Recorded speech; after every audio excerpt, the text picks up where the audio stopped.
Hey guys, so welcome back to my video. One of the questions that I've been dealing with is, can you hand print an etching? And if you do, how does that compare to a press printed etching? So over here I have, this is my little plate, and here's a print that I pulled of it a while back in on an etching press with traditional etching ink. And I chose it because it specifically is quite small and has a small image area. So there's a couple of variations here that I want to point out. First of all is I am using, I'm using Gamblin Portland Black, and I've actually loosened the ink up substantially. So traditionally when you're working with etching inks, you don't have to modify the black ink. You wouldn't necessarily want your ink to be this runny. If you have access to traditional modifiers in your shop, you can use Easy Wipe, Sets Well, Miracle Gel. Anything that's a tack reducer will help with this. And I find that it just, it means that it just transfers a little bit more easily, and so it takes a little bit less pressure. So next up, I've got my paper. So I tore down a piece of paper that suits this plate.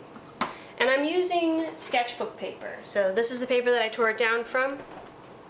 So I'm just working with this. If you have, there's a variety of different papers that work with etching fine. I chose this because it's a fairly heavy stock and can handle being soaked.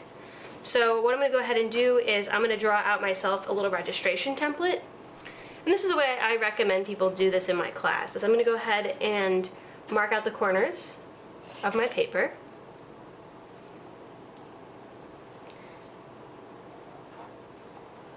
And I'll go ahead and put this in my water bath. Okay, so when I'm tracing out, making my registration template, this is something that I recommend all of my students do, but put it underneath a sheet of plastic while they're printing, and then it won't ever get dirty. So I don't have a lot of spare sheets of plastic, so I might have to make a new version of this after each print, but that's okay. So I'm just connecting these dots here, and I could measure this out and draw a rectangle that's the size of my paper, but I feel like I have just as much luck tracing the outline of the paper and connecting it this way. Now I can take my plate, set it in the middle, and decide what borders I want. You'll notice here that I'm giving a little bit extra on the bottom. A little bit of a Polaroid style. This is called weighting the bottom of your print. And it does two things. It balances it more visually, but also gives you room for your signature. So if your signature takes up a lot of space, it can make, if the borders are all the same, it can make the bottom border look extra small. Now, I could measure this, but I am going to say that I'm pretty good at eyeballing it, so I'm calling it good. So I'm just tracing that out. So that is going to be my registration template here. So next up, and I'm going to kind of shift over to this side of the table to keep the template clean. And I'm going to talk about wiping. So I've got my ink going over here. It's pretty runny, runnier than I normally would work with. So just keep that in mind. It's a little bit tricky to work with that way, but I think it helps it transfer more easily, having a loose ink like this. So do some experiments on your own, but this is the ink that I'm working with here. And I have an old t-shirt. I don't actually have a tarlatan with me, so I'm going to be working with my hands and the t-shirt to wipe this successfully. So, and I'm using this little cardboard chip. Don't ever spread ink onto your plate using the palette knife. I find that it's just gonna scratch your metal plate. And this plate was made in an actual print shop with an aquatint bath. So this is not necessarily a plate that you could make at home, but it's a plate that you might have that you might want to see if it's possible to print an existing plate while you are stuck at home. So I'm just gonna kind of wipe the image area here. Normally I would say wipe everywhere, but I think today I'm just going to try and get that sort of center part. See if I can get the actual image area here to wipe. And what I'm doing is I'm carding it on, and then I'm scraping it off using the same tool. So what this does is it kind of pushes that ink into all of the textures and low spots on the plate. So I'll just scrape that off as much as I can.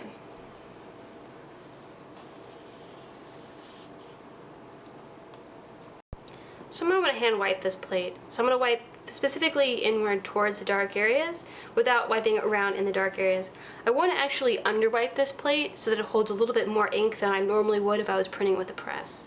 So I just want to really lightly, with the pad of my hand, I'm using no downward pressure. I'm really just flicking it across the surface of the plate and working it around.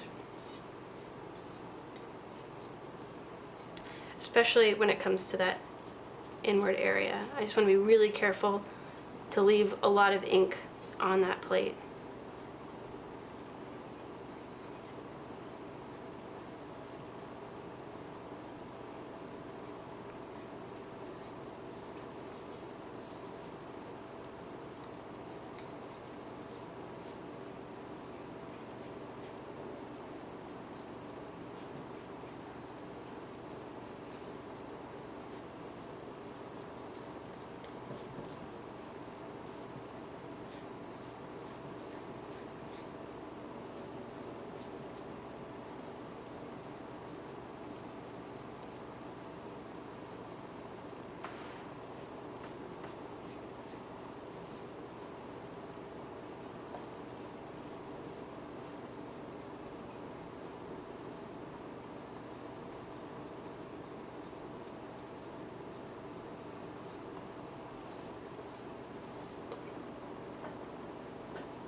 So now I'm going to go in and wipe the perimeter really brightly. I actually would like no plate tone in that outline border area. So I'm not worried too much about just kind of giving it a more clean wipe along that edge. So I'm just going to bring my rag around the perimeter of the plate and clean that up.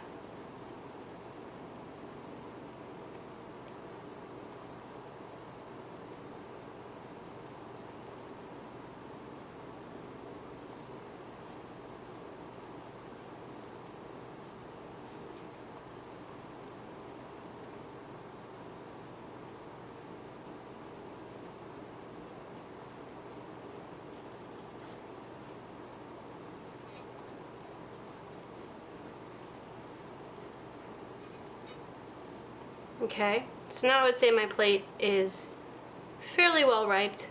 It's got a bit more plate tone than normal, but we'll see how it does. So next up, before you go into the next step, you're going to need to wash your hands.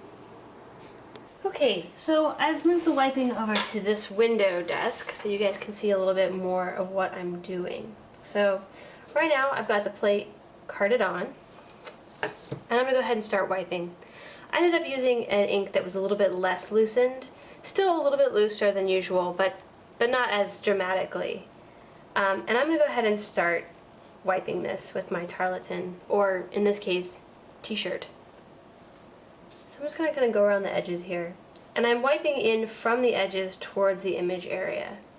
And this is really helpful because I don't want to over wipe that middle area. I actually want to keep the ink there, and so I'm going to drag the excess ink in from the edge.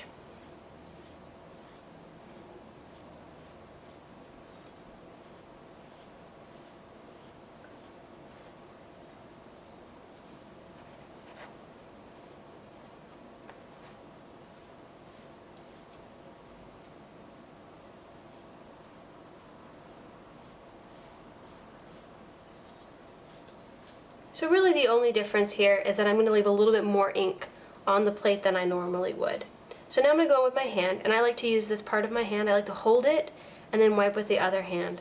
So I'm going to really lightly kind of sweep in, again, towards the image from the edges. Now depending on what image is on your plate, you might have to vary how you wipe the plate. You get to know each plate and it's sort of what it needs when it wipes. I'm going to come around the edges here.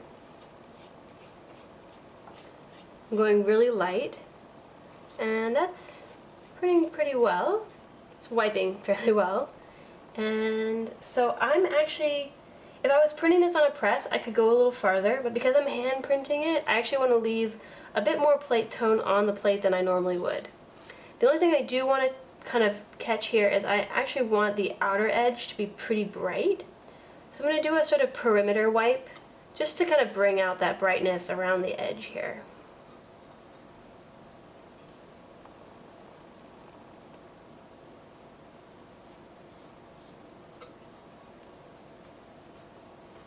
Okay, and if you're seeing little like spots and stuff on my plate, like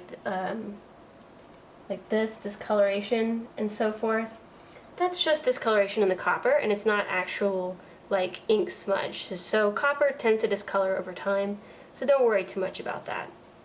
So now I'm ready to print. Your next step is that you want to wash your hands. If you don't have lava soap with you at your home, I'm going to recommend you use just a little bit of vegetable oil, kind of help loosen up the ink, and then follow up with regular soap and water, and that'll clean your hands just fine.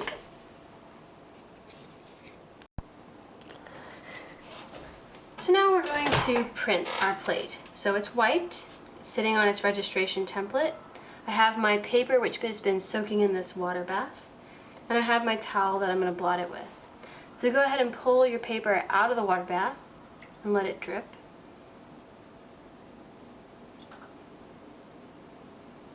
And I'm just going to blot it on the table here.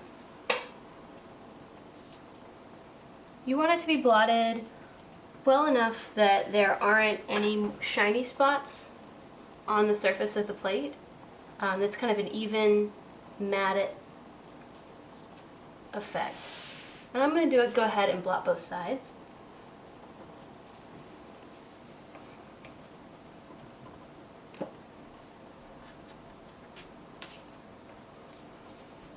All right.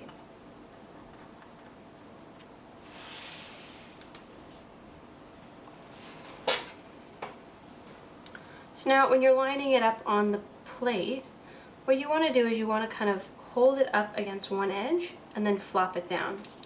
So I'm going to just kind of hold it up here and then let it down. Okay. The other thing that I'm going to do this time is I'm going to actually tape it down a little bit. And I don't want it to damage the paper so much, so I'm just going to tape it a little bit along that edge with not a lot on the paper itself, just a little extra to help me hold it in place. Okay. Next up I have a little piece of wax paper, and this is going to give me less friction as I go in with my printing press today, this kitchen spoon. So here we go. And you want to hold it down firmly, but you also want to make sure to do this while it's wet. As it dries, the paper can start to shrink. So I'm going in with pretty firm pressure, just kind of round and round.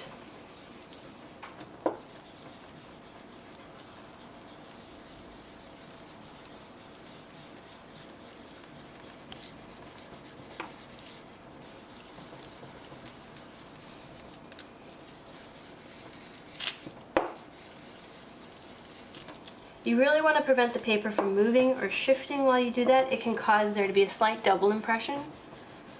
And you also want to be careful that you don't kind of use the spoon to kind of shift the paper. That's why I'm taped it down and I'm using this piece of wax paper. And get that little embossed edge, classic etching look. And I'm really focusing on where the image area is, which is the middle of my plate. If it takes you a long time to work this plate, you'll notice that your paper might start to dry on you. So it's important to actually work fairly quickly so the paper is that kind of even moisture. As your paper dries, it starts to shrink, which can also cause issues with registration or a double impression again.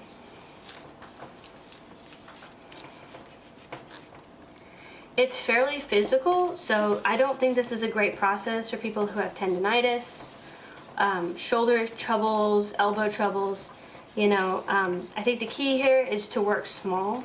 If you're trying to do this with a really large plate, it's going to be a lot of pain. But for a really small plate like this, I think it's possible.